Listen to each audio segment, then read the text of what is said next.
Hi friends, ఇక్కడ మీరు చూస్తున్నటువంటి ప్లేయర్స్ లిస్టు 2025 వేలం తర్వాత ఉన్నటువంటి ప్లేయర్స్ లిస్టు.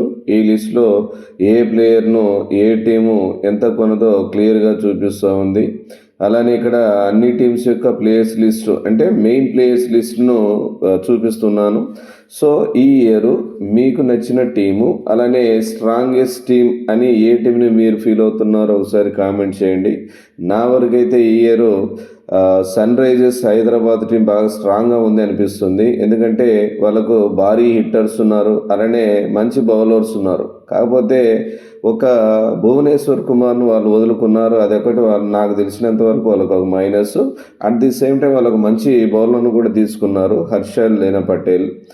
సో ఎందుకు స్ట్రాంగ్గా ఉంది హైదరాబాద్ అని నా ఒపీనియన్ అంటే, హర్షల్ పటేల్ కూడా చెప్పాడు సన్ రైజర్స్కి ఆపోజిట్గా బౌలింగ్ చేయడం చాలా కష్టం. ఎందుకంటే వాళ్ళలో అలాంటి బ్యాటర్స్ ఉన్నారు, ఆల్రెడీ లాస్ట్ ఇయర్ ప్రూవ్ చేశారు.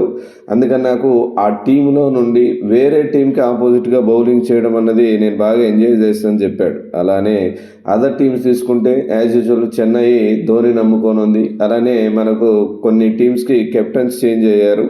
ఆ చేంజ్ అవ్వడం వల్ల ఆ టీం యొక్క ఏమైనా చేంజెస్ వస్తాయని చూస్తున్నాము. ఎస్పెషల్లీ ఆర్సీబీకి కొంచెం లాస్ట్ విత్ బౌల్స్ ఇయర్ మంచి బౌలర్స్ ఉన్నట్టున్నారు. అలానే కోహ్లీ కెప్టెన్గా లీడ్ చేస్తాడేమో అనుకుంటున్నాను.